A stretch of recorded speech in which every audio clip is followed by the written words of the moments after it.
The thing I remember most about that night wasn't the argument. It was how quiet the house got afterward. I was standing in the hallway of that small rental place just outside Orlando when I heard Vanessa in the next room on the phone. Her voice was low, but clear enough that every word landed like it was meant for me. I can't stay with someone who lost everything.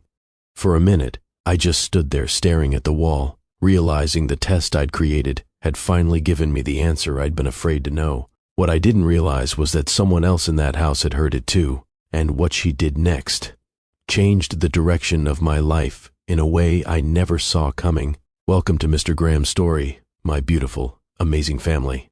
Y'all have been so supportive, and I promise to always do my best to give you the best as I learn and improve every day. If this is your first time watching, comment below with where you're watching from and subscribe to officially join the family. Long before Sandra ever stepped inside Russell's house, her mornings usually started before the sun came up. The alarm clock on the small nightstand in her childhood bedroom used to buzz at 4:45 every morning, not because Sandra had somewhere to be yet, but because her mother did.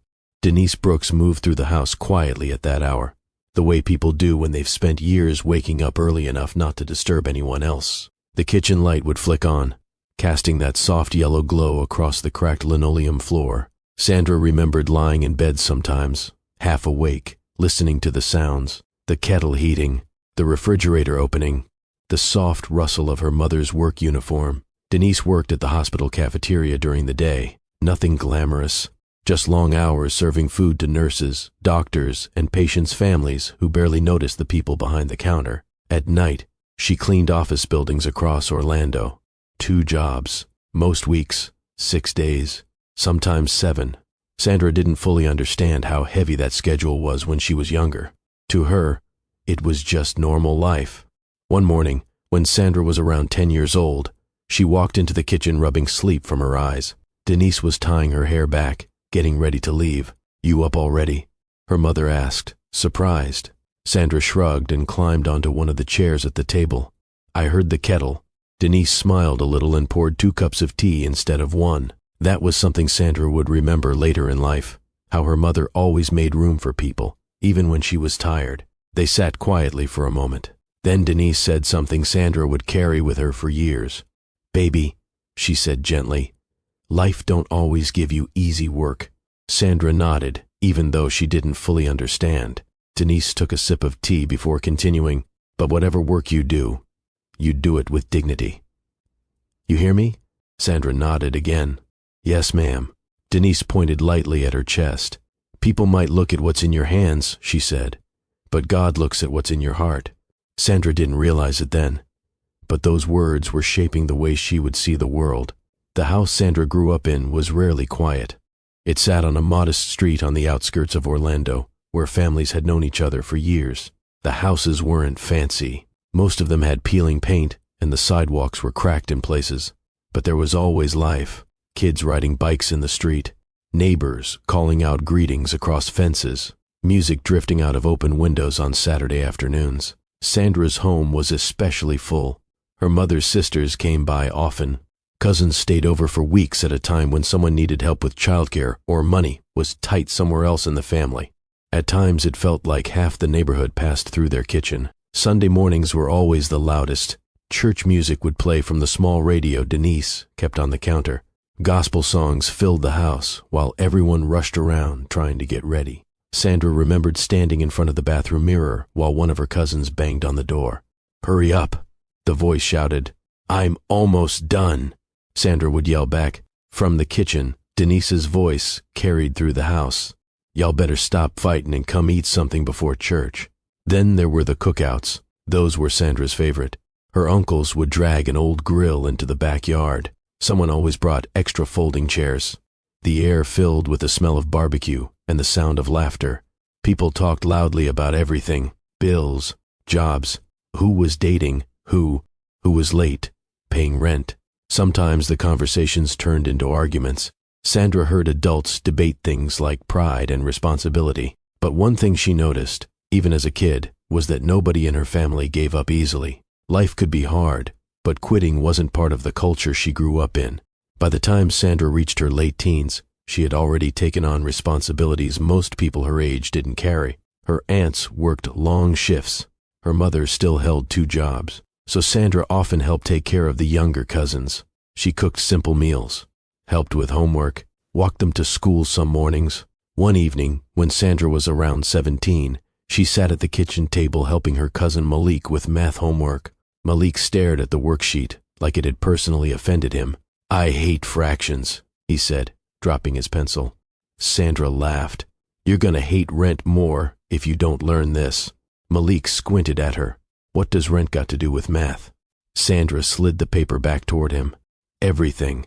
Malik groaned, but picked up the pencil again. From the stove, Denise watched them quietly. Later that night, after the younger kids had gone to bed, Denise sat beside Sandra at the table. "You've been helping out a lot lately," she said. Sandra shrugged. "It's just what we do." Denise studied her daughter for a moment. "You're growing up strong," she said softly. Sandra didn't say anything back, but the words meant more than Denise probably realized.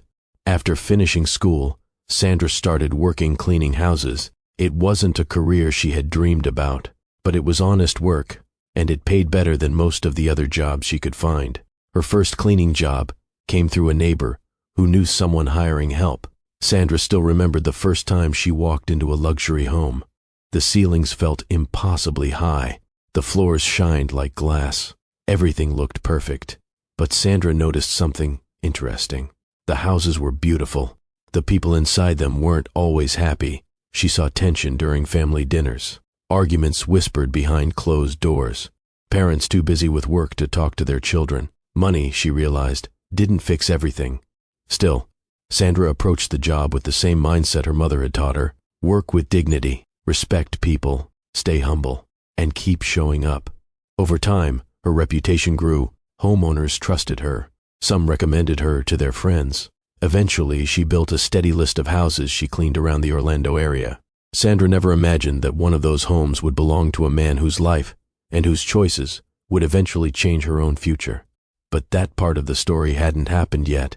At that point, Sandra was simply doing what she had always done, working hard, taking care of family, and carrying forward the quiet lessons her mother had planted years earlier in that small kitchen before sunrise. The kind of lessons that only reveal their true value when life becomes difficult. Russell Carter used to say he could still remember exactly what Florida heat felt like in an apartment without air conditioning. Not the kind of heat people complain about while sitting inside a cool house. The real kind. The kind that sticks to your skin all night.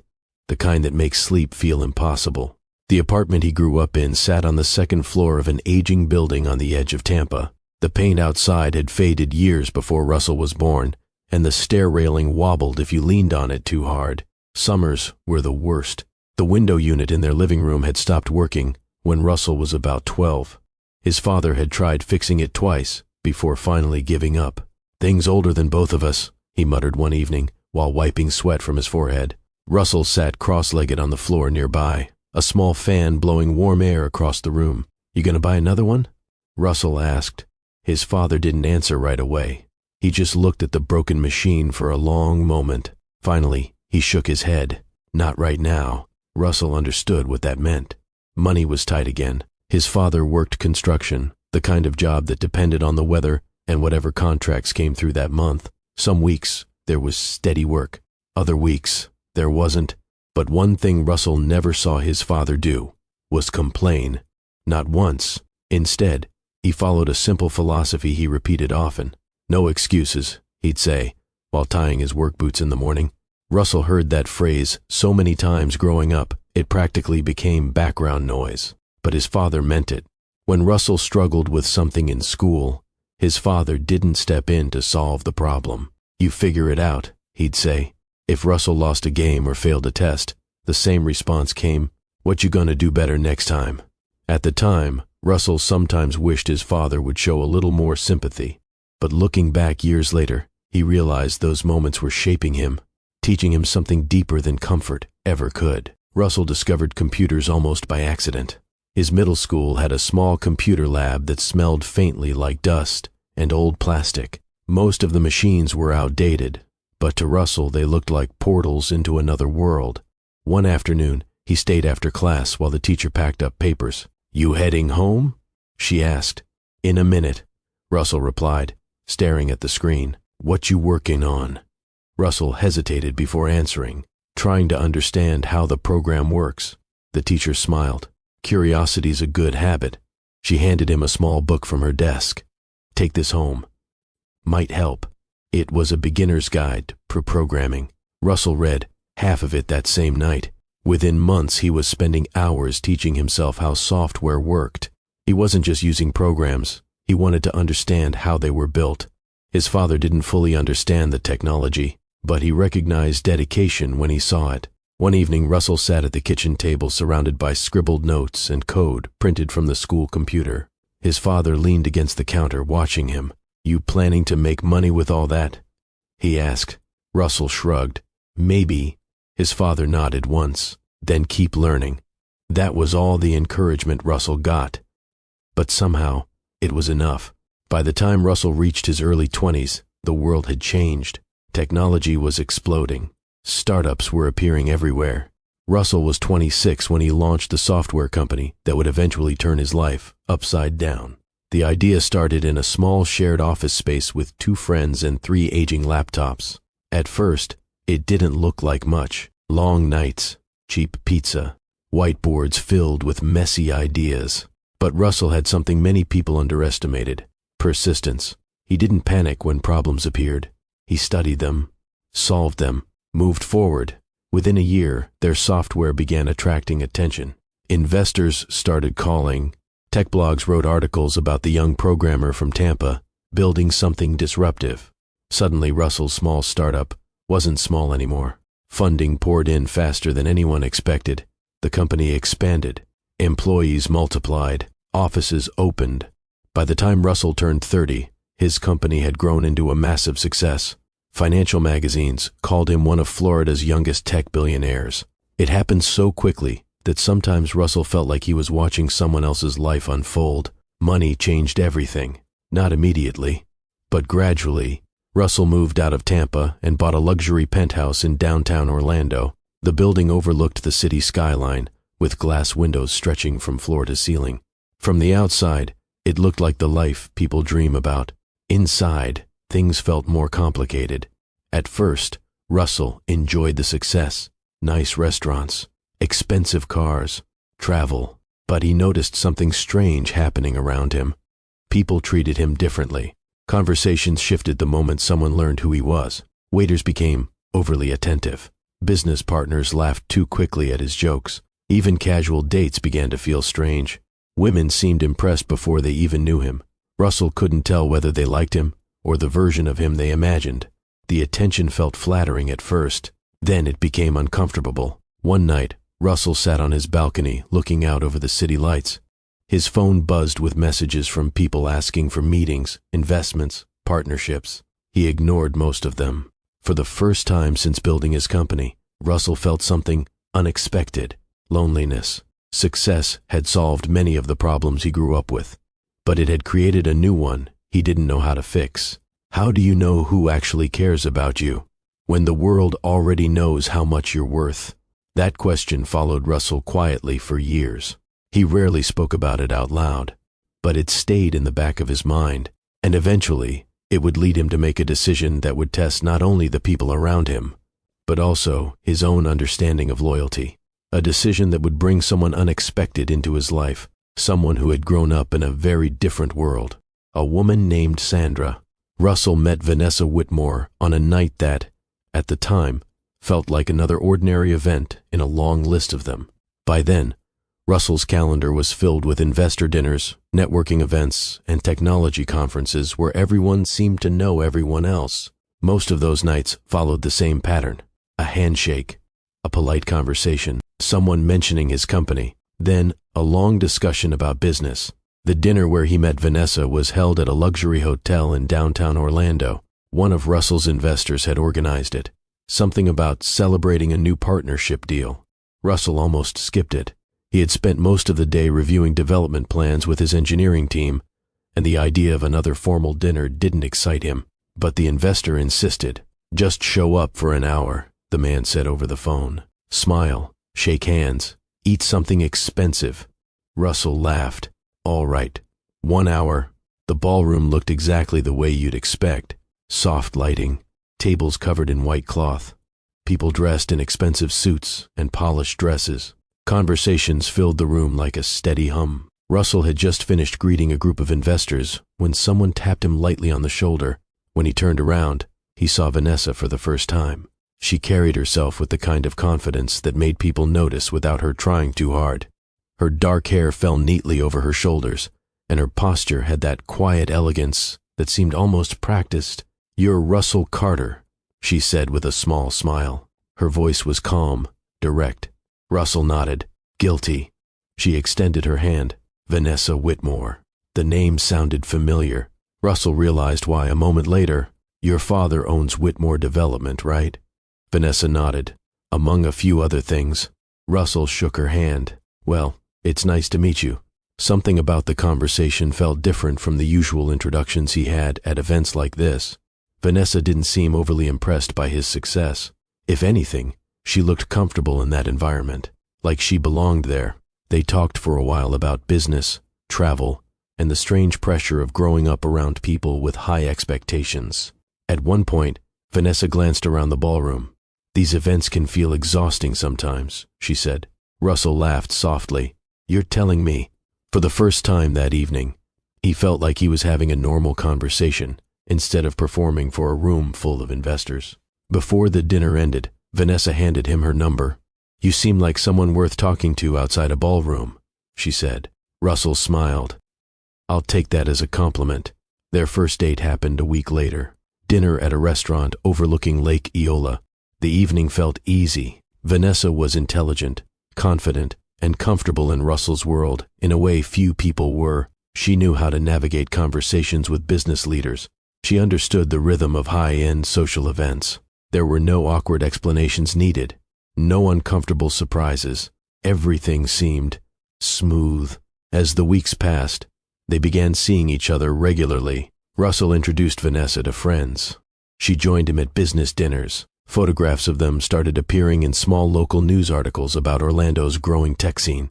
People often commented on how well they looked together. One evening after an event, Russell and Vanessa rode the elevator up to his penthouse. The glass walls of the building revealed the city lights below. Vanessa stepped onto the balcony and leaned against the railing. "You've built something impressive," she said, looking out at the skyline. Russell shrugged slightly. "I got lucky." Vanessa turned toward him with a faint smile. "Luck doesn't build companies like yours." Russell didn't argue, but inside, he still carried that same quiet uncertainty he had been living with for years. About a year into the relationship, Russell proposed. The moment happened during a weekend trip to the coast. They were walking along the beach near sunset when Russell stopped and reached into his jacket pocket. Vanessa stared at the ring for a second before covering her mouth in surprise. "Russell, will you marry me?" The answer came quickly. Yes. Friends and family celebrated when the engagement became public. To the outside world, the match looked perfect. Russell Carter, the tech billionaire, Vanessa Whitmore, the daughter of one of Florida's wealthiest real estate developers. They appeared in magazines, attended charity galas, hosted elegant dinners. Everything looked exactly the way people expected it to look. But inside Russell's mind, something still didn't feel settled. The feeling wasn't loud. It didn't ruin the relationship. It just lingered quietly in the background. Sometimes it surfaced during small moments, like the night they attended a fundraiser where someone joked about losing money in the stock market. Vanessa laughed and said casually, "I'd panic if Russell ever lost his company." The comment wasn't meant to be serious, but Russell noticed it. Other times, the thought appeared when Vanessa talked about the future, the houses they might buy, the vacations they would take, the lifestyle they would maintain. Russell didn't doubt that Vanessa cared about him, but he sometimes wondered how much of that love was connected to the life they had built together. The question grew slowly over time, until one evening, sitting alone in his office, Russell finally said the thought out loud to himself. What would happen? If everything disappeared, would she still stay? It was a dangerous question, one that most people would probably choose to ignore. But Russell had spent his entire life solving problems instead of avoiding them, and that habit would lead him to make a decision that would quietly reshape every relationship in his life. A decision that would eventually bring him face to face with a truth he wasn't fully prepared to accept, and with a woman whose loyalty would reveal itself in the most unexpected way. Her name was Sandra. The idea didn't come to Russell Carter all at once. It grew slowly, the way certain questions do when you try to ignore them for too long. For weeks after his engagement to Vanessa Whitmore, Russell found himself thinking about the same thing late at night. Sometimes it happened when he was sitting in his office after everyone else had gone home. Other times it happened while he stood on the balcony of his penthouse looking out over the lights of downtown Orlando. From the outside, his life looked exactly the way people imagined success should look. A thriving tech company, a luxury apartment with glass walls overlooking the skyline, a beautiful fiancée from a respected wealthy family. Everything looked perfect. But Russell couldn't shake the quiet doubt that had followed him ever since his company exploded into success. Did people care about him? Or the life that came with him? He had asked himself that question before, in smaller ways. Dating had always felt strange after he became wealthy. Women seemed impressed too quickly. Conversations often shifted toward business, travel, or expensive things before anyone had actually gotten to know him. But Vanessa was different, or at least that's what he wanted to believe. She had grown up around wealth herself. She wasn't fascinated by luxury the way others were. She knew how to move comfortably through high-end restaurants, charity galas, and business dinners. To most people, that looked like compatibility. To Russell, it sometimes felt like something harder to read. Because when money is normal to someone, it can also become something they quietly expect. And Russell had no way of knowing whether Vanessa loved him, or simply loved the life they were building together. That uncertainty followed him into one particular evening that changed everything. Russell was sitting in his office reviewing financial reports when the thought finally turned into a decision. He leaned back in his chair, staring at the city through the tall windows. What if he removed the one thing that complicated every relationship in his life? Money, not permanently, just long enough to see what remained. The idea sounded reckless at first, even manipulative. But Russell had spent most of his life solving problems through action rather than speculation. If a question bothered him, he preferred to test it. So he began thinking through the logistics. His company was stable. His wealth was protected in multiple accounts and corporate structures. He owned several properties through holding companies that weren't directly connected to his public identity, which meant he could disappear from his visible life temporarily without actually losing anything. It would only require convincing one person, Vanessa. The next evening, Russell came home earlier than usual. Vanessa was sitting on the couch scrolling through her phone when he walked in. She looked up and smiled. "You're home early." Russell set his keys down slowly. "Yeah." Something about his tone made Vanessa look at him more closely. "You okay?" Russell sat down across from her. For a moment, he almost abandoned the idea, but the question inside him had grown too strong. "There's something we need to talk about." Vanessa straightened slightly. "What is it?" Russell rubbed the back of his neck like someone carrying bad news. The company ran into a problem. Her expression tightened. "What kind of problem?" Russell spoke carefully, building the story piece by piece. A deal with investors fell apart. Worse than expected. Vanessa stared at him. "What does that mean?" "It means the company is under serious pressure." "How serious?" Russell hesitated just long enough to make the moment believable. "Serious enough that we might lose everything." The silence that followed stretched across the room. Vanessa blinked slowly. "You're not joking." Russell shook his head. "Lawsuits are coming. Accounts are frozen until things get sorted out." Vanessa leaned back into the couch, as if trying to absorb the information. That can't be right. I wish it wasn't." She stood up suddenly and began pacing. "What about the investors? They're pulling out. And your assets? Some of them might be protected," Russell said carefully. "But the situation is complicated." Vanessa stopped walking. "So, what happens now?" Russell exhaled slowly. "We may have to leave the penthouse." That statement landed harder than anything else he had said. Vanessa stared at him for a long moment. "You mean, temporarily?" Russell avoided answering too quickly. "I'm not sure." The room fell quiet again. Vanessa eventually sat down, running her fingers through her hair. "That's a lot." Russell nodded. "I know." For a few minutes, neither of them spoke. Finally, Vanessa forced a small smile. "We'll figure it out." Russell studied her carefully. You mean that? She nodded. Of course I do. We're engaged. For a moment, Russell almost felt guilty about the test he had started. Almost. 2 weeks later, they moved out of the penthouse. The move itself felt surreal. Russell packed only a few personal items while the rest of his belongings remained locked away in storage managed through one of his holding companies. Vanessa walked through the empty apartment one last time. I can't believe this is happening, she said quietly. Russell didn't answer. Outside, a moving truck waited. But their destination was not what Vanessa expected.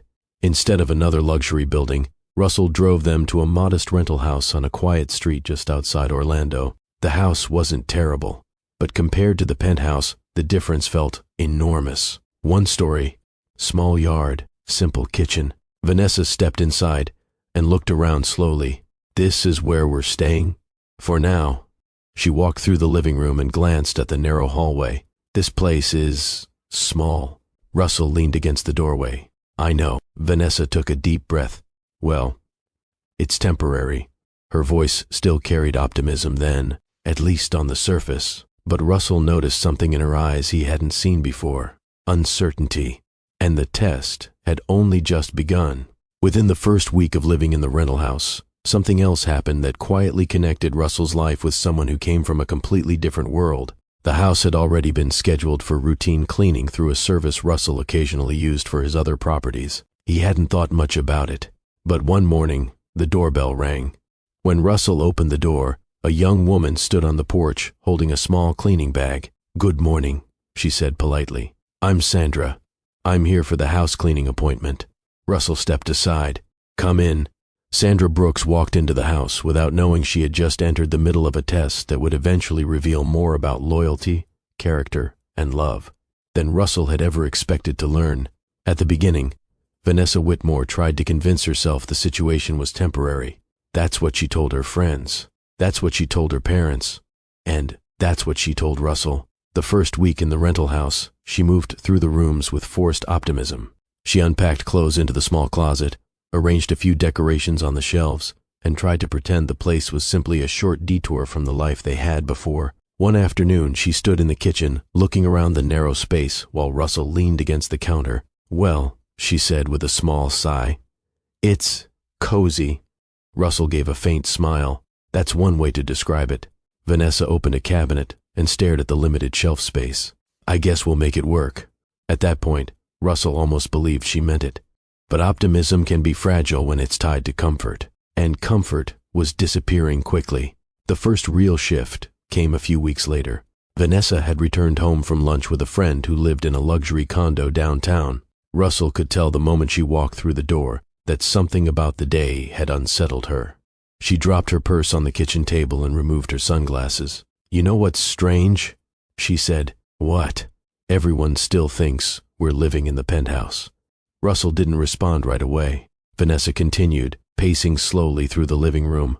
Jessica asked if we're hosting another dinner party soon. Russell folded his arms. What did you tell her? Vanessa shrugged. I said things were complicated right now. Her tone carried a hint of frustration. Complicated? How? Russell asked. Vanessa stopped pacing and looked directly at him. Russell, I'm still trying to understand how this happened. I told you what happened. Yes, she said quickly. But I don't understand how someone as careful as you could lose everything that fast. The words were subtle, but Russell heard the change immediately. Before, Vanessa had spoken with concern. Now there was a trace of criticism. Russell kept his voice calm. Business deals collapse sometimes. Vanessa crossed her arms. You had investors. They pulled out. She sighed heavily. Well, they must have had a reason. Russell studied her expression. The doubt in her voice was no longer hidden, and that was the first crack. Over the next few weeks, the tension grew quietly. It didn't explode into big arguments right away. Instead, it showed up in small moments. Vanessa became more irritable about everyday inconveniences. One evening, she stood in the kitchen staring at the outdated refrigerator. This thing makes a weird noise, she said. Russell glanced over. It's just the compressor. Well, it's annoying. Another night, she complained about the slow internet connection. How did we go from fiber speed to this? She asked, tapping her phone impatiently. Russell looked up from his laptop. It's a rental house. Vanessa sighed again. I know. But still, at first, Russell tried to ignore the comments. But over time, they started piling up. Small frustrations turned into pointed remarks. One evening, Vanessa walked into the living room while Russell was reviewing emails. "You've been on that laptop all day," she said.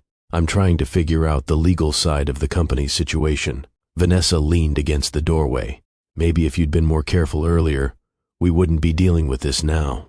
The sentence hung in the air. Russell slowly closed his laptop. "What does that mean?"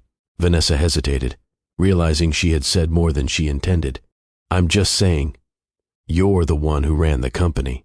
Russell looked at her quietly. "So this is my fault." "I didn't say that. You didn't have to." Vanessa shook her head and walked toward the kitchen. "Look, I'm just stressed." Russell didn't follow her, but something inside him shifted that night. The tone of their relationship was changing, and not in a good way. While all of this was happening, Sandra Brooks continued showing up twice a week to clean the house. Sandra noticed tension quickly. It wasn't hard to see. People reveal a lot about their lives without realizing it, especially in their own homes. During the first visit, Sandra kept mostly to herself, focusing on the work. She cleaned the kitchen counters, dusted the living room shelves, and vacuumed the hallway. Vanessa stayed in the bedroom most of the time. Russell sat at the dining table working quietly. Sandra had cleaned enough houses in Orlando to recognize the signs of stress inside relationships. Tight conversations, heavy silence, people moving around each other carefully. On her third visit, Sandra overheard part of an argument while wiping down the kitchen sink. Vanessa's voice came from the living room. "I just don't understand how things collapse this badly," Russell replied, his tone tired. "I told you, the deal fell through." "Well, maybe you should have seen that coming." Sandra paused for a moment, but kept cleaning. She had learned long ago that people often forgot service workers were present. They spoke more freely when they believed no one was listening. A few minutes later, Vanessa walked into the kitchen, clearly frustrated. She stopped when she saw Sandra at the counter. "Oh, I didn't realize you were still here." Sandra smiled politely. "Just finishing up." Vanessa grabbed a glass from the cabinet. "Sorry if we're being loud." Sandra shook her head. "Households get loud sometimes." Vanessa didn't respond, but Sandra noticed something else. Russell had become quieter. Each time she visited, he looked more exhausted. The sharp energy people usually carried when running successful businesses was gone. Instead, he seemed distracted, burdened, like someone carrying a problem that didn't have an easy solution. Sandra didn't know the full story yet, but she could see something was wrong. And unlike Vanessa, her reaction to this situation would come from a very different place. A place shaped by a lifetime of watching people survive difficult moments together. By the second month in the rental house, Russell Carter had stopped pretending the situation with Vanessa Whitmore was normal. Something had changed between them. Not suddenly, not in one dramatic moment, but slowly, in a way that made it harder to ignore each week. Vanessa had begun leaving the house more often. At first, it was small things: lunch with friends, shopping trips, afternoon visits to her parents. But gradually those outings stretched longer. Dinner invitations she didn't include Russell in, evening events she said he probably wouldn't enjoy. One Friday night, Russell sat alone in the living room, while the glow of his laptop screen lit the small space. The house felt unusually quiet. Vanessa had left earlier that evening, saying she was meeting a friend downtown. Russell glanced at the clock on the wall. 10:40, 7 p.m. He hadn't heard from her since she left. He leaned back in the chair and stared at the ceiling. Before the financial collapse, Vanessa rarely went out without him. Their social life had always revolved around shared events. But now something else was happening. Her world had begun separating from his, and Russell knew exactly why. People treat you differently when they believe your future is uncertain. He had seen it before in the business world. Investors pulling away from struggling companies, partners distancing themselves from risky ventures. But he hadn't expected to see the same behavior inside his own relationship. The realization left a bitter taste in his mouth. The next morning the house was quiet again. Russell had slept poorly, waking several times during the night. By the time the sun rose, he was already sitting at the kitchen table with a cup of coffee that had gone cold. Vanessa still hadn't come home. Russell didn't send a message, Part of him didn't want to know the explanation. Instead, he opened his laptop and tried to focus on work related to his real company operations, the ones Vanessa believed no longer existed. Even though the collapse was staged, Russell still had responsibilities to manage behind the scenes.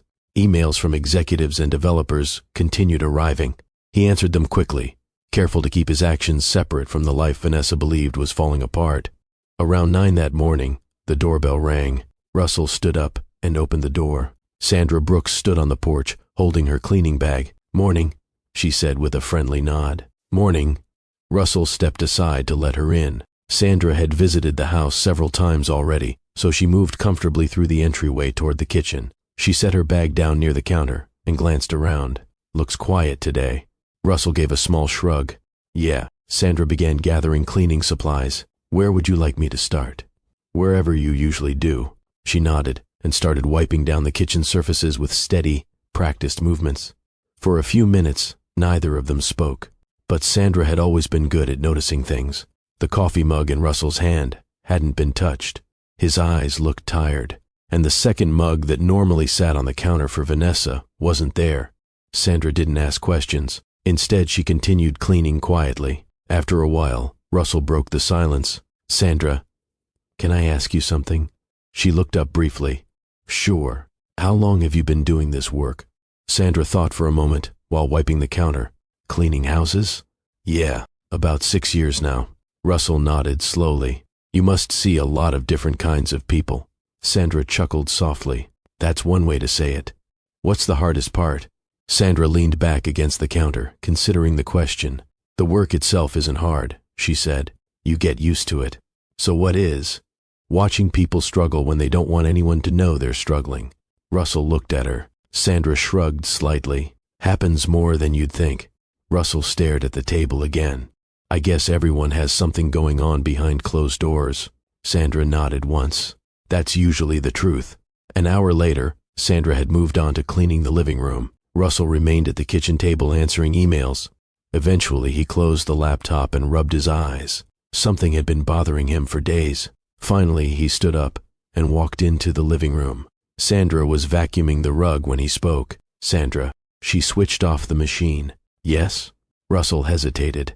Then he said something he hadn't planned to say out loud. "I owe you an apology." Sandra tilted her head slightly. "For what?" Russell crossed his arms awkwardly. "I haven't paid you in a while." Sandra thought for a moment before responding. It was true. 3 months had passed since Russell first moved into the rental house, and the payments for the cleaning service had quietly stopped. Most people in her line of work would have addressed the issue immediately, or simply stopped showing up. But Sandra hadn't mentioned it once. Russell continued speaking. "With everything happening financially, I just haven't been able to take care of it." Sandra looked at him calmly. "I noticed." Russell waited for her to continue, but she didn't say anything else. "You're probably wondering why I keep coming back," she said after a moment. Russell nodded slightly. "Honestly, yeah." Sandra placed the vacuum cleaner against the wall and wiped her hands on a small cloth. "My mama raised me different," she said. Russell frowned slightly. "What do you mean?" Sandra leaned casually against the edge of the couch. "When people fall on hard times, that's when they need help the most." Russell studied her face. "You don't even know me." Sandra smiled a little. "Sometimes you don't have to know someone long to recognize when they're going through something." Russell shook his head slowly. "You could have stopped coming weeks ago. I could have, but you didn't."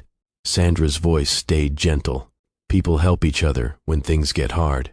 The words landed with unexpected weight.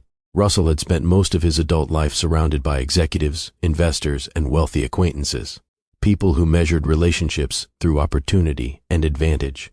But this woman, someone who cleaned houses for a living, had just offered him something far simpler. Loyalty without conditions. Russell didn't respond right away. He just stood there, absorbing the moment.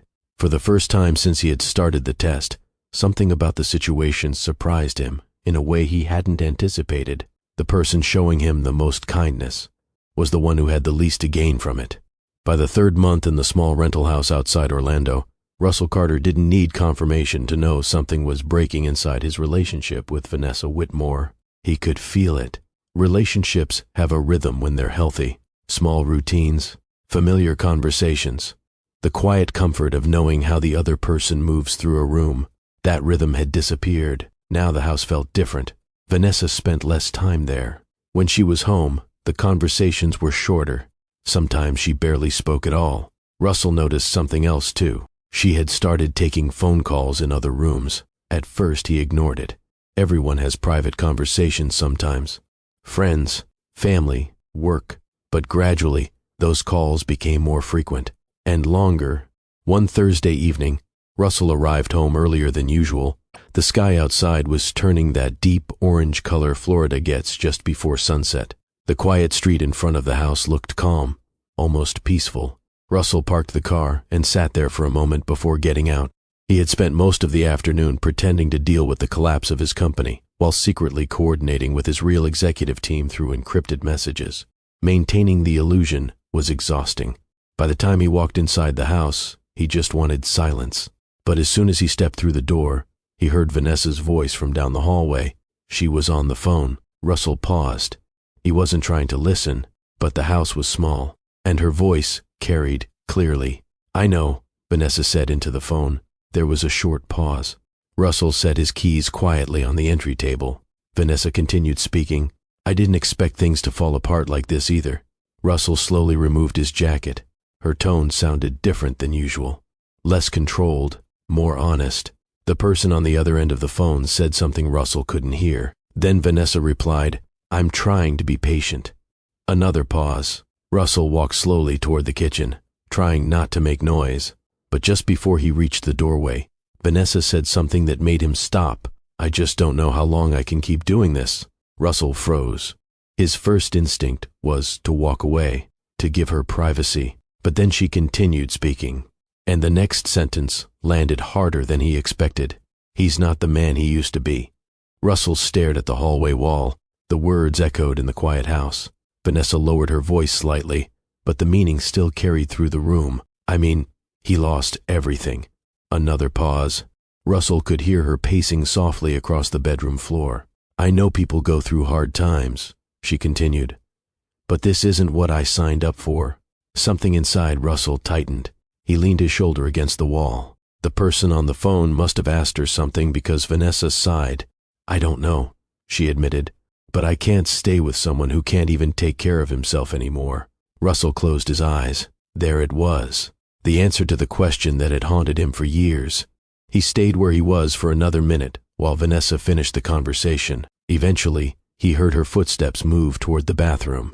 The door closed. Water started running. Russell remained in the hallway, staring at nothing. The strange thing was, he didn't feel angry. Not exactly. What he felt instead was something heavier. Confirmation.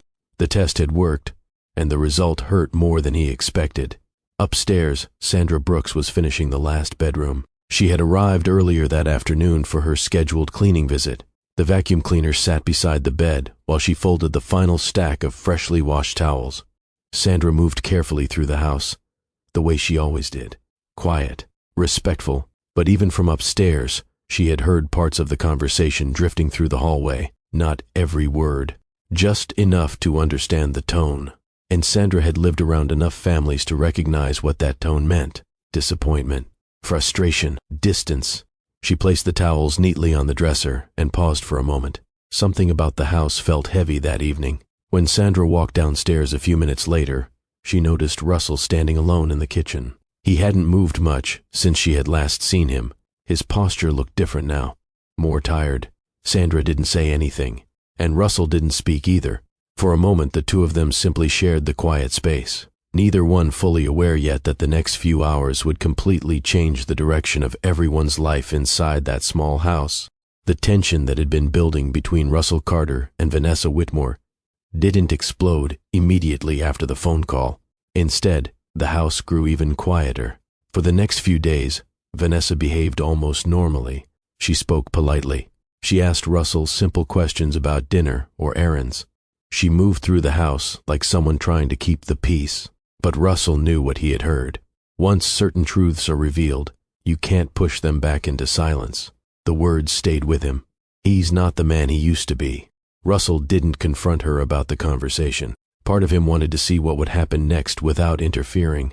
If the relationship was already collapsing, the truth would show itself soon enough. And it did.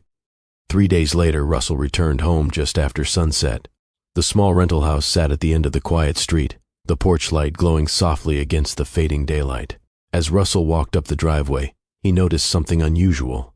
The front door was slightly open, not wide, just enough to make him pause. Russell pushed the door open slowly. The first thing he noticed was the sound: zippers, fabric moving, drawers opening and closing. He stepped inside and followed the noise down the hallway. Vanessa was in the bedroom. 2 large designer suitcases sat open on the bed. Clothes were folded inside them in neat stacks. Vanessa stood at the closet pulling down dresses one by one. For a moment, Russell simply watched from the doorway. "Going somewhere?" he asked quietly. Vanessa froze. She turned slowly, clearly surprised he had come home earlier than expected. For a second, she didn't say anything. Then she straightened her posture and continued packing. "I was going to talk to you tonight," she said. Russell leaned against the doorframe. "About what?" Vanessa zipped one of the suitcases halfway. Her movements were calm, almost rehearsed. "This situation." Russell crossed his arms. "What situation?" Vanessa looked up at him finally. "Russell, you know what I mean." He didn't respond. Vanessa sighed and sat on the edge of the bed. For a moment, the room was silent, except for the faint hum of the ceiling fan. "I didn't expect my life to turn into this," she said. Russell studied her expression. "And what exactly is this?" Vanessa gestured around the small room. "This." "The house?" "The situation," she repeated. Russell took a slow breath. "So you're leaving?" Vanessa didn't deny it. "I think it's best." "For who?"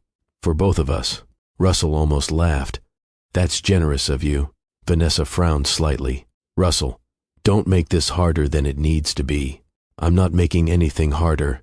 He gestured toward the suitcases. "You already made your decision." Vanessa stood again and walked back to the closet. "I deserve stability," she said flatly. Russell's jaw tightened. "Stability?" "Yes." Russell stepped further into the room. "I thought that's what we were building together." Vanessa shook her head. "That was before everything fell apart." Russell watched her fold another dress. 3 months ago, you were planning our wedding. And 3 months ago, you had a $1 billion company," Vanessa replied sharply. The words landed harder than she probably intended. Russell stared at her. "So that's what this is about." Vanessa looked irritated now. "Don't twist my words." "I'm not twisting anything." "You're broke, Russell," she said bluntly. The sentence filled the room. For a moment, neither of them spoke. Vanessa continued packing. "You're not the man you used to be." Russell stood there quietly. Then he nodded once. "You're right." Vanessa paused, slightly surprised by the calm response. Russell stepped aside as she lifted the first suitcase off the bed. She pulled it toward the hallway. At the front door, she stopped briefly. "I hope things work out for you," she said without turning around. Russell didn't reply. The door opened, then closed. And just like that, the engagement that had once looked perfect to everyone else was over. The house felt unusually empty afterward. Russell remained standing in the living room for a while, listening to the quiet.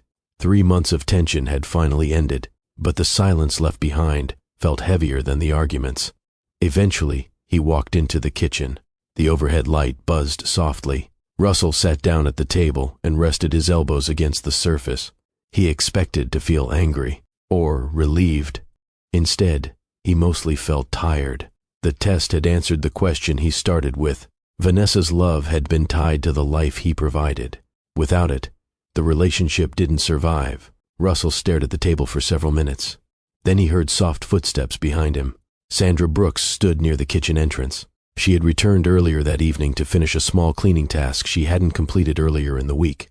When Vanessa slammed the door, Sandra had quietly waited upstairs, unsure whether she should come down. Now she saw Russell sitting alone at the table. She didn't ask what happened. She didn't ask where Vanessa went. Instead, she walked over to the stove. Russell watched her curiously as she opened one of the cabinets. "What are you doing?" he asked. Sandra glanced over her shoulder. "You eaten yet?" Russell shook his head. "No." Sandra nodded. Thought so. She pulled out a small pan and began heating something on the stove. The smell of food slowly filled the kitchen. Russell leaned back in his chair, confused but strangely comforted by the quiet activity. A few minutes later, Sandra placed a warm plate on the table in front of him. Then she sat down across from him. Russell looked at the plate, then at her. You heard everything, didn't you? Sandra didn't pretend otherwise. Some of it. Russell stared at the food. You don't have to stay here. Sandra shrugged gently. Someone should make sure you eat. Russell let out a quiet breath. For the first time that evening, the tightness in his chest eased slightly, not because the pain had disappeared, but because someone had chosen to sit with him in the middle of it. And sometimes, in the worst moments of life, that simple presence means more than anything else. For the first few minutes after Sandra placed the plate on the table, Russell didn't touch the food. He just stared at it. Steam rose slowly from the rice and vegetables Sandra had warmed on the stove. The smell reminded him of something simple and familiar, the kind of meal someone cooks when they're not trying to impress anyone. Just something warm, something real. Sandra didn't rush him. She sat quietly across the table, resting her hands in her lap the way someone does when they understand that words aren't always the first thing a person needs. Eventually, Russell picked up the fork. He took a small bite. It was good, not fancy, not restaurant quality, but steady and comforting. After another bite, he looked up at Sandra. You didn't have to do that. Sandra shrugged lightly. I know. Russell studied her for a moment. Most people would have asked questions. Sandra smiled faintly. Most people don't clean houses for a living. We see enough personal stuff to know when to mind our business. Russell let out a quiet breath. Fair point. They ate in silence for a minute. Then Russell spoke again. You ever watch something fall apart right in front of you? Sandra tilted her head slightly. What kind of thing? A relationship, Russell said. Sandra nodded slowly. Yeah. Russell rested the fork against the plate. It's strange. You think you know someone. Sandra didn't interrupt. Russell continued. Then one day, you realize maybe you didn't know them at all. Sandra leaned back in her chair slightly. People reveal themselves when life gets uncomfortable. Russell looked at her. You believe that? Sandra nodded. Comfort hides a lot of things. Russell thought about that. She wasn't wrong. For years his wealth had created a comfortable environment for everyone around him, and comfort had made it difficult to see people clearly. The silence returned again, but this time it felt different. Less heavy, more thoughtful. Sandra eventually stood and began rinsing the dishes in the sink. Russell remained at the table watching the water run over the plate. You don't have to clean up, he said. Sandra shook her head. It's already part of the job. Russell hesitated before speaking again. You know, technically, you're not getting paid for any of this right now. Sandra glanced over her shoulder. You mentioned that already, and you're still here. Sandra dried her hands with a small towel. People need help sometimes. Russell frowned slightly. But I'm basically a stranger. Sandra leaned against the counter. Maybe. So why keep coming back? Sandra thought for a moment before answering. My family grew up helping each other through rough seasons. Russell listened. Sandra continued. My mama used to say something when things got hard. What was that? She said, God watches how people treat each other when nobody owes them anything. Russell looked down at the table again. That's a pretty strong way to look at the world. Sandra smiled gently. It works for me. Over the next few weeks, something unexpected began forming inside the small rental house. Not romance. Not yet. Something simpler. Conversation. Sandra continued visiting twice a week for cleaning. Russell continued pretending his financial life had collapsed. But gradually their conversations grew longer. Sometimes they talked while Sandra worked in the kitchen. Other times, they sat on the small porch outside the house after she finished cleaning. One evening, the sun was setting behind the trees when Sandra stepped outside carrying 2 glasses of iced tea. Russell was sitting on the porch steps, staring at the street. Sandra handed him one of the glasses. Thought you might need something cold. Russell accepted it. Thanks. They sat quietly for a moment. Then Russell asked something that surprised even him. What was your childhood like? Sandra chuckled softly. You sure you want the long version or the short one? Long. Sandra rested her elbows on her knees. Well, my mama worked 2 jobs most of my life. Russell nodded. Hospital cafeteria during the day, Sandra continued. Cleaning offices at night. That's a lot. Yeah, but she made it work. Sandra smiled faintly. Our house was always full. How so? Cousins staying over. Aunts stopping by. People needing help. Russell imagined the scene. Crowded rooms. Loud family dinners. The kind of environment he had only seen in movies. Sounds chaotic, he said. Sandra laughed. Oh, it was. But also kind of beautiful. Russell took a sip of tea. You ever wish you grew up with more money? Sandra thought about the question carefully. Sometimes, she admitted, but not enough to trade the family I had. Russell leaned back against the porch railing. That's interesting. Sandra looked at him. Why? Because most people think money fixes everything. Sandra shook her head slowly. Money solves certain problems. Like what? Bills, medical care, stress. Russell nodded. And the rest? Sandra looked out at the quiet street. The rest is about character. Russell stared at the ground for a moment. You sound like someone who's thought about this a lot. Sandra smiled. Cleaning houses gives you a lot of time to think. Russell laughed quietly. That was the first time Sandra had heard him laugh in weeks, and something about that moment felt like the beginning of a shift neither of them had planned. Not because their lives had suddenly become easier, but because sometimes the strongest connections don't form during success. They form quietly, in the middle of difficult seasons, when people simply show up for each other. Over the next several weeks, the evenings on the small front porch became something of a quiet routine.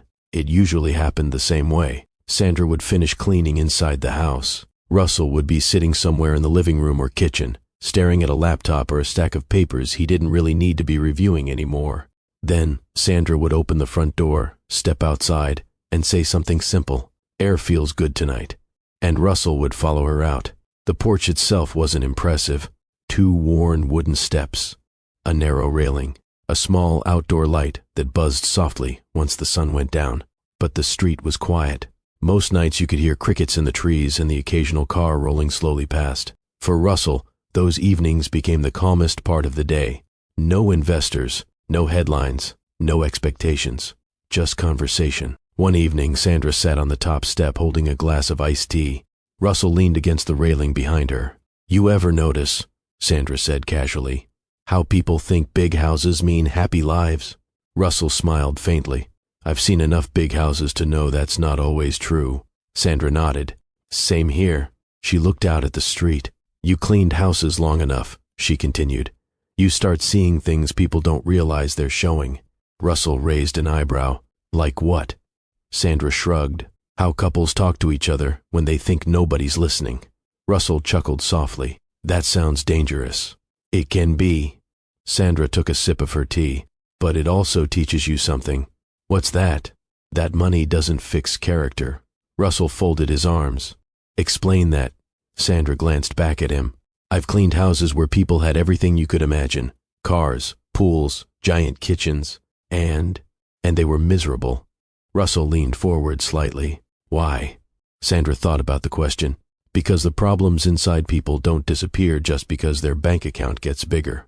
Russell looked down at the wooden porch floor. That sentence landed harder than Sandra probably realized. After a moment, he asked quietly, So what does matter? Sandra didn't answer right away. She watched a pair of kids ride their bikes down the street before finally speaking. Hard times. Russell frowned. Hard times? Sandra nodded. That's when people show you who they really are. Russell studied her expression. You believe that? Sandra turned slightly to face him. Money doesn't tell people who you are. She tapped the porch railing lightly. Hard times do. The sentence hung in the warm evening air. Russell didn't respond immediately, but something inside him shifted, because the entire test he had created was built around exactly that idea. Over the next several evenings, their conversations grew deeper. One night, Russell found himself asking Sandra something he rarely asked anyone. Do you ever feel like people only see part of you? Sandra laughed. All the time. What do you mean? Sandra pointed at herself. I clean houses for a living. And a lot of people assume that's the whole story. Russell understood that feeling more than she realized. When people hear, I'm a billionaire, he said slowly, they assume that's the whole story too. Sandra nodded. Exactly. Russell leaned back against the railing. Funny how two completely different lives can run into the same problem. Sandra smiled. People simplify each other. Russell looked out at the quiet street again. You know something strange? What? For the first time in years, I feel like someone's just talking to me like a normal person. Sandra raised an eyebrow. What were they doing before? Evaluating me. Sandra chuckled softly. Sounds exhausting. It is. The porch light flickered once overhead. For a moment, neither of them spoke. Then Sandra asked gently, "Can I ask you something?" Russell nodded. Sure. Sandra studied him carefully. You said your company collapsed. Russell stiffened slightly. Sandra continued, but the way you talk about things sometimes, it doesn't feel like someone who's completely defeated. Russell didn't answer. Sandra shrugged lightly. Maybe I'm wrong. Russell looked down at the porch floor again. The truth had been sitting in his chest for weeks, and suddenly it felt heavier than before, because Sandra had shown him something he hadn't expected to find during the test. Someone who treated him with respect, even when she believed he had nothing left. Russell took a slow breath. Sandra. She looked at him. There's something I haven't told you. And in that moment, Russell realized the test had reached the point where honesty mattered more than the experiment itself. The truth was about to change everything between them. The evening air had cooled slightly by the time Russell spoke again. The porch light above them flickered once, buzzing softly as moths circled around it. Somewhere down the street, a dog barked, and then everything settled back into quiet. Sandra remained seated on the top step, waiting. Russell rested both hands on the wooden railing behind him. For the first time since he started the test, he felt nervous. Not because the truth would expose him, but because it might change the way Sandra looked at him. Sandra, he said again. She glanced back at him calmly. You said there's something you haven't told me. Russell nodded. There is. He took a breath before continuing. The company didn't collapse. Sandra didn't react right away. She simply blinked once, processing the words. Russell kept going. There were no frozen accounts, no lawsuits, none of that. Sandra slowly set her glass of iced tea on the porch beside her. You're saying? Russell finished the sentence for her. I was never broke. The crickets in the trees seemed louder now. Sandra studied his face carefully. You staged the whole thing. Russell nodded. Yes. The silence that followed lasted long enough for Russell to begin wondering whether he had just destroyed the one honest connection he had left. Finally, Sandra spoke. Why? The question wasn't angry. It was thoughtful. Russell ran a hand across the back of his neck. Because I needed to know something. Sandra waited. Russell continued. I've spent most of my adult life wondering whether people care about me, or the life I can provide. Sandra didn't interrupt. So I created a situation where that life disappeared, Russell said, and you watched what happened. Russell nodded slowly. Yes. Sandra leaned back slightly on the porch step. And Vanessa. Russell exhaled quietly. You heard the result of that. Sandra thought about it for a moment. Then she asked, how long were you planning to keep the test going? Russell looked out at the street. I didn't know. That sounds risky. It was. Sandra folded her hands together. You realize most people would be furious if they found out they were being tested like that. Russell gave a small, uneasy smile. I'm starting to understand that. Sandra looked at him again. So your company is still running? Yes. And your money is still there? Yes. Sandra nodded slowly. Then life answered the question you were too afraid to ask. Russell blinked. What do you mean? Sandra gestured lightly toward the house behind them. You wanted to know who would stay if everything disappeared. Russell didn't respond. Sandra's voice remained gentle. Well, now you know. Russell looked down at the porch floor. She wasn't wrong. The experiment had revealed exactly what he feared. But it had also revealed something he hadn't expected. Russell looked back at Sandra. You're not angry. Sandra shrugged. Why would I be? I lied. You didn't lie to me. Russell paused. That's true. Sandra leaned forward slightly. You were trying to understand something important about your life. Russell raised an eyebrow. You think that justifies it? Sandra smiled faintly. No, but I understand it. Russell stared at her. You're surprisingly calm about this. Sandra picked up her glass again. I grew up around enough complicated situations to know people don't always make perfect decisions. Russell let out a quiet breath. You're a lot more understanding than I deserve. Sandra shook her head. I just try to see the bigger picture. Russell leaned back against the railing again. And what's the bigger picture here? Sandra looked directly at him.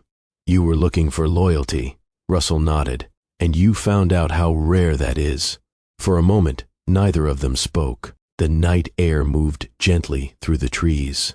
Finally, Russell said something he hadn't admitted out loud to anyone before. I didn't expect to find it here. Sandra tilted her head. Here? In this house? And especially not from someone who had no reason to care whether I succeeded or failed. Sandra smiled softly. Sometimes the people with the least to gain are the ones who see things the clearest. Russell watched her carefully. For the first time since they met, he wasn't looking at Sandra as someone who worked in his house. He was looking at her as someone who had stood beside him during what she believed was the worst moment of his life, and that realization changed the way he saw her completely. For the next few days after Russell told Sandra the truth, something subtle changed between them, not in a dramatic way. There were no grand speeches or sudden declarations, but the air between them felt different. Before, their conversations had been built around a shared hardship, Sandra believing Russell had lost everything and choosing to treat him with kindness anyway. Now that the truth was out, the situation had shifted. Russell wasn't a struggling man trying to rebuild his life. He was still the billionaire founder everyone in the business world knew. And strangely, that made Sandra a little quieter. A few days later, Sandra arrived at the house for her usual cleaning visit. Russell was sitting at the kitchen table reviewing documents on his laptop when she walked in. Morning, she said. Morning. Sandra set her cleaning bag on the counter and began wiping down the surfaces the way she always did. For a few minutes, neither of them spoke. Russell noticed something different, though. Sandra wasn't quite as relaxed as she usually was. Eventually, he closed the laptop. You're being quiet today. Sandra kept wiping the counter. Just thinking. About what? Sandra paused for a moment before answering. About the fact that you're not exactly the guy I thought you were. Russell leaned back slightly. Is that a bad thing? Sandra shrugged. I don't know yet. Russell studied her expression. You're uncomfortable. Sandra gave a small laugh. Wouldn't you be? Why? Sandra gestured around the kitchen. Because I thought you were a guy trying to survive a financial disaster. And now? Now, I know you're one of the richest men in Florida. Russell smiled faintly. That title sounds bigger than it feels. Sandra shook her head. Maybe to you. She leaned against the counter. But people like me grow up in a completely different world. Russell stood and walked closer. You mean because you clean houses? Sandra nodded. Exactly. Russell rested his hands on the back of one of the chairs. You realize I grew up poor too. Sandra looked at him. I know, but that doesn't change the fact that your life is very different now. Russell didn't argue with that. Instead, he asked something simple. Does that change the way you see me? Sandra hesitated. Maybe. Russell folded his arms. How? Sandra looked down at the kitchen floor for a moment before answering. Before, you were just Russell. And now? Sandra smiled faintly. Now you're Russell Carter, the billionaire. Russell sighed. That's exactly the problem. Sandra raised an eyebrow. What do you mean? Russell walked toward the window and looked out at the quiet yard. For years, people have treated me differently because of that label. Sandra listened. They assumed things about me. They talked to me like I'm some kind of opportunity. He turned back toward her. You're the first person in a long time who didn't do that. Sandra crossed her arms gently. That's because I didn't know who you were. Russell nodded. Exactly. The kitchen fell quiet again. Finally, Sandra spoke softly. You really liked that version of things, didn't you? Russell smiled. I did. Sandra studied him for a moment. Then she asked the question that had been sitting in the back of her mind ever since he told her the truth. Why are you telling me all this? Russell didn't answer immediately. Instead, he stepped closer, leaning lightly against the edge of the table. Because something happened during this whole situation that I didn't expect. Sandra waited. Russell continued. I started looking forward to our conversations. Sandra felt her chest tighten slightly. Russell spoke calmly. You showed up every week when you thought I had nothing. Sandra shifted her weight. That's just how I was raised. Russell shook his head. No, that's character. Sandra looked down again, unsure how to respond. Russell continued quietly.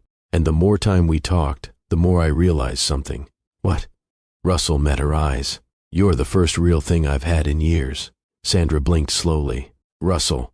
She took a step back. I don't think you understand what you're saying.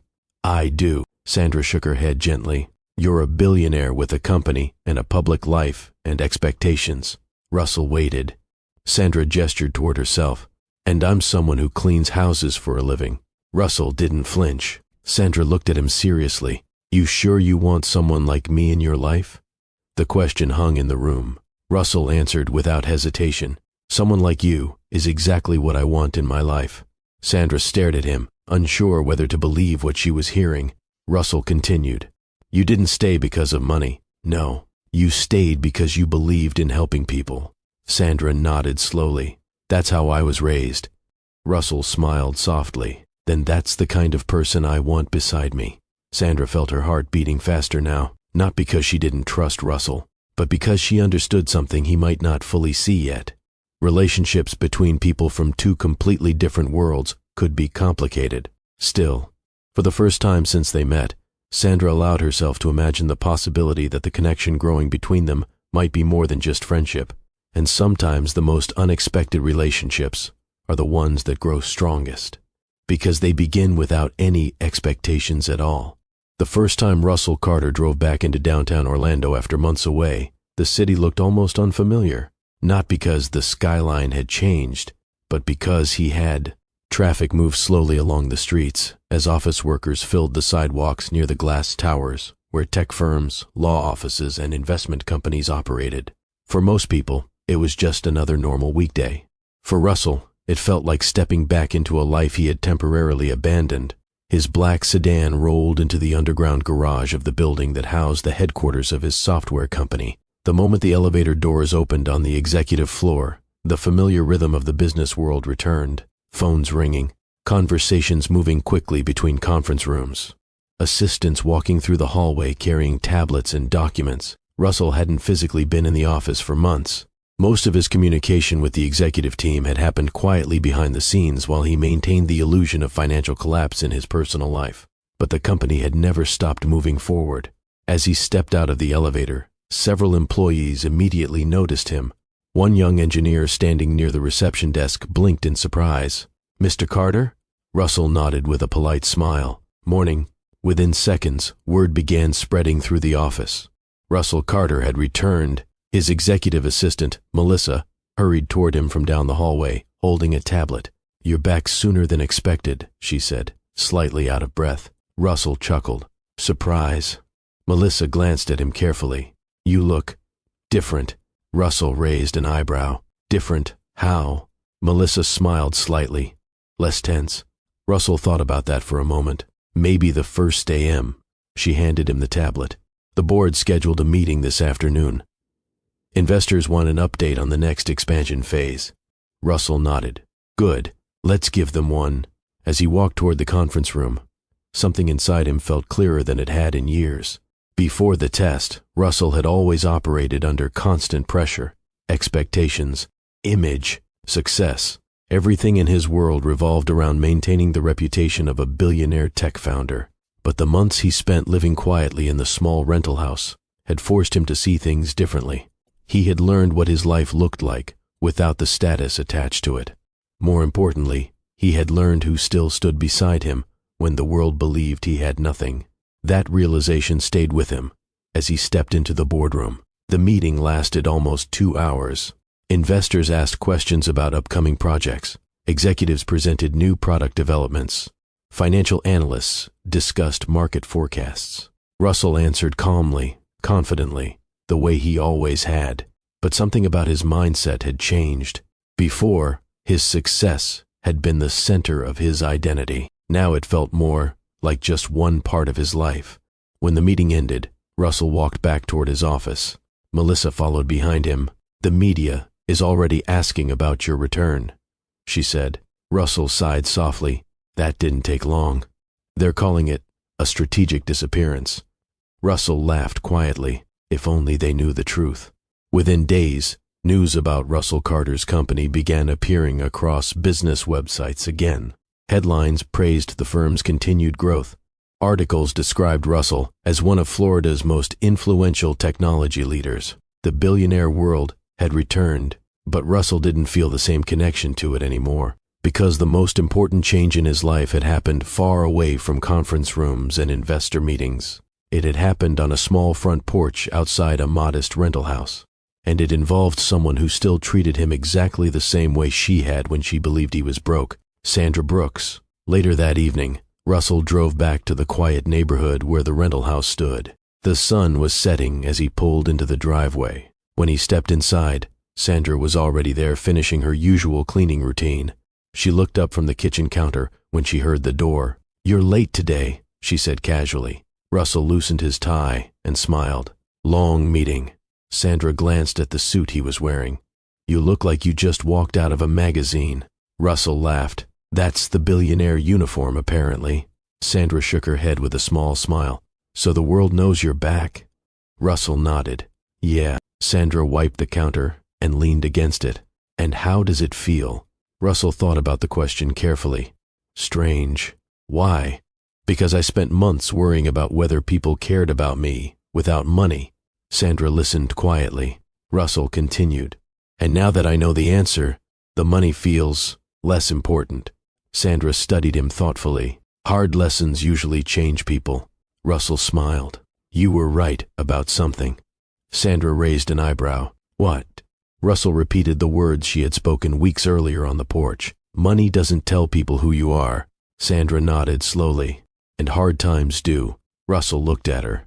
"And now I know exactly who stood beside me when those hard times appeared."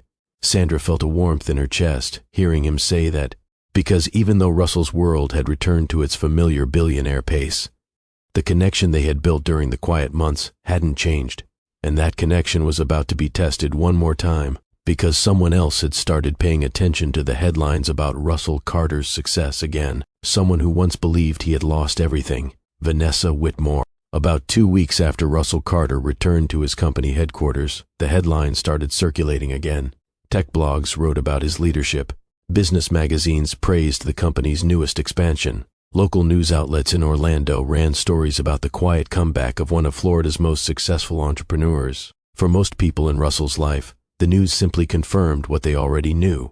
His company had never really slowed down. But for someone else, the headlines felt like a shock. Vanessa Whitmore first saw Russell's name again while sitting in a cafe downtown. She had stopped in for coffee before meeting a friend. The cafe television mounted above the counter was playing a local business segment. At first she wasn't paying attention. Then the name caught her ear. Russell Carter's software company continues its rapid growth. Vanessa looked up sharply. The screen showed footage of Russell walking through his company's headquarters earlier that week. Confident, professional, very much not the man she believed had lost everything months earlier. The reporter continued speaking. "The billionaire tech founder remains one of the most influential business leaders in Florida." Vanessa stared at the screen. Her coffee sat untouched in front of her. Something inside her stomach tightened, because if Russell Carter was still a billionaire, then the version of events she believed had happened suddenly didn't make sense anymore. Later that evening, Vanessa sat in her apartment, scrolling through article after article about Russell's company. Every headline confirmed the same thing. The business had never collapsed. There had been no lawsuits, no financial disaster, which meant one thing: Russell had lied. But the realization didn't make Vanessa angry. It made her uneasy, because if Russell had staged the entire situation, then the past few months had been something else entirely, a test. Vanessa leaned back against the couch, staring at the phone in her hand. Memories of their last conversation replayed in her mind. "You're broke, Russell." She felt a small knot of regret form in her chest. At the time, the decision to leave had seemed logical, practical, but now, seeing Russell appear on television again as the successful billionaire she once knew, the situation looked very different. Vanessa stood up and walked toward the window. The city lights outside reflected in the glass. She knew exactly where Russell was most evenings. The small rental house outside Orlando. Part of her hesitated, but another part of her, the part that had always believed she belonged beside someone successful, pushed forward. Within 20 minutes, Vanessa was in her car. The next evening, Russell was sitting at the kitchen table of the rental house reviewing a few company reports when he heard a car pull into the driveway. He frowned slightly. Sandra had already finished cleaning and left earlier that afternoon. Russell walked to the window. The moment he saw the car outside, he already knew who it was. Vanessa stepped out slowly, adjusting her coat as she walked toward the front door. Russell didn't rush to open it. Instead, he waited until she knocked. 3 soft taps. Russell opened the door calmly. Vanessa stood there with a carefully composed expression. "Hi, Russell." Russell leaned against the doorframe. Vanessa. For a moment, neither of them spoke. Finally, Vanessa broke the silence. "I saw the news." Russell nodded slightly. "I figured you might." Vanessa folded her hands together. "So, the company never collapsed?" "No." Vanessa looked down briefly before meeting his eyes again. "You tested me." Russell didn't deny it. "Yes." The honesty seemed to catch her off guard. Vanessa stepped inside slowly. "I wish you had trusted me enough not to do that." Russell closed the door behind her. "I wish the result had been different." The words hung between them. Vanessa walked a few steps into the living room. "I didn't handle things well," she admitted. Russell waited. Vanessa continued. "I panicked." "You did more than panic." Vanessa looked at him with a hint of regret. "I know." She took a breath. "I said things I shouldn't have said." Russell crossed his arms. "You meant them at the time." Vanessa hesitated. "Yes." The honesty surprised even her. Russell studied her face carefully. "So why are you here?" Vanessa spoke quietly. "Because I made a mistake." Russell didn't respond. Vanessa stepped closer. "Russell, we had something real once."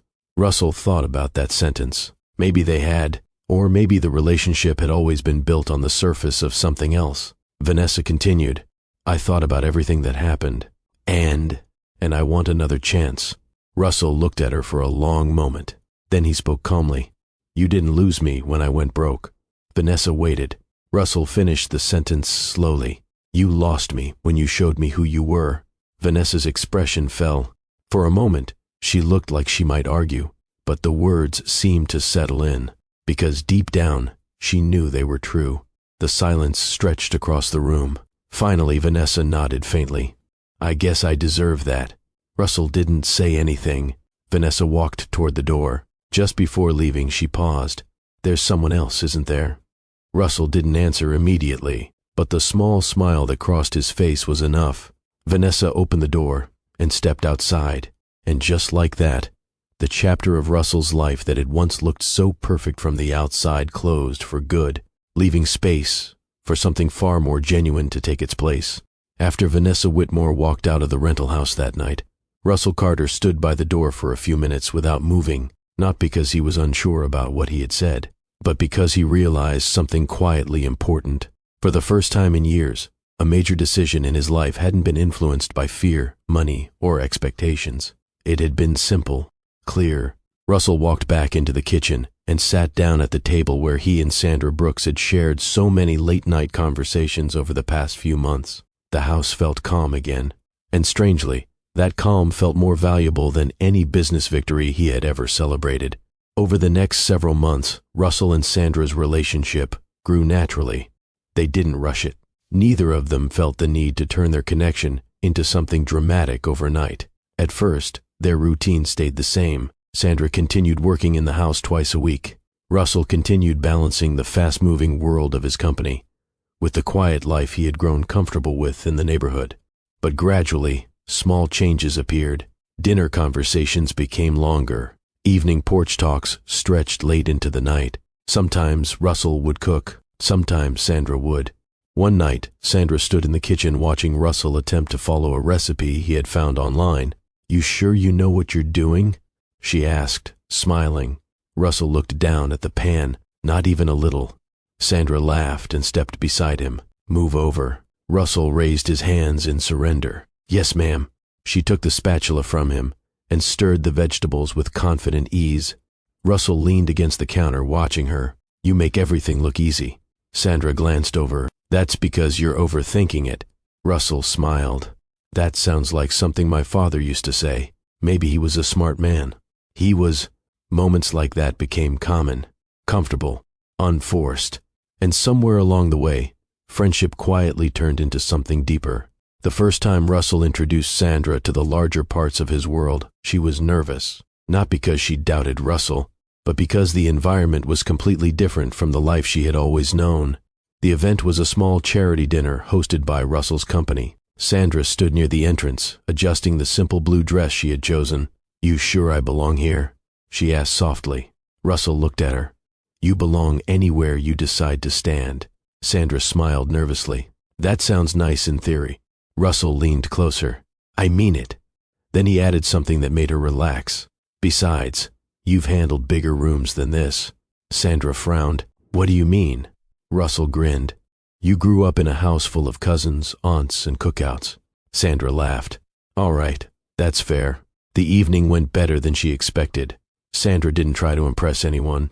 She didn't pretend to be something she wasn't. And strangely, that honesty made people gravitate toward her. Russell noticed it throughout the night. The same thing that had drawn him toward Sandra during the hardest months of his life was beginning to draw others toward her too. Authenticity. About a year after the test that changed everything, Russell and Sandra stood together in a garden outside Orlando. The chairs were filled with Sandra's family. Loud, joyful, unfiltered, in the way families become when they truly feel comfortable being themselves. Russell's side of the guest list included business partners, friends, and a few executives from his company. But the atmosphere of the wedding belonged completely to Sandra's world. Music drifted through the warm afternoon air. Children ran between rows of chairs. Sandra's mother, Denise, wiped tears from her eyes while watching her daughter walk toward the small wooden arch where Russell stood waiting. When Sandra reached him, Russell leaned closer and whispered softly, "You look beautiful." Sandra smiled. "You clean up pretty well yourself, billionaire." Russell laughed quietly, still getting used to that title again. Sandra squeezed his hand. "Just don't forget who you are underneath it." "I won't," because Russell understood something now that he hadn't understood before. Money had built his success, but character had built the life he actually wanted. 2 years later, Russell stood in a hospital room, holding a small newborn baby in his arms. Sandra lay in the hospital bed beside him, exhausted but smiling. Russell looked down at his son, who slept peacefully wrapped in a blanket. For a moment, the entire world seemed to slow down. Russell thought about the strange path that had led him here. The test, the breakup, the quiet conversations on the porch, the woman who kept showing up even when she believed he had nothing left. Sandra reached over and touched his arm. "You're thinking again," she said softly. Russell smiled, just realizing something. "What's that?" Russell looked at his son again. "For years, I thought the hardest part of life was building success." Sandra listened. Russell continued quietly. "But the real challenge," he glanced at her, "is finding the right person to share it with." Sandra squeezed his hand. Russell looked around the hospital room one more time. And in that moment, he understood something that many people spend their entire lives chasing without ever fully grasping. He hadn't needed a woman who loved his wealth. He had needed someone who stood beside him when the world believed he had none. And sometimes the truest loyalty doesn't appear during the best seasons of life. It reveals itself quietly, during the moments when everything seems lost. Stories like this remind us that you really find out who people are when life gets hard. Money can bring people into your life, but it can't make them stay for the right reasons. So I want to ask you something. Have you ever had a moment where someone showed you who they really were when things went wrong? Maybe someone walked away, or maybe someone surprised you by standing beside you when you least expected it. Share your story in the comments. I read them, and a lot of the stories on this channel come from real experiences you all share. And if this story meant something to you, make sure you subscribe so you don't miss the next one. Because every week, we tell stories that remind us what loyalty, love, and real character actually look like.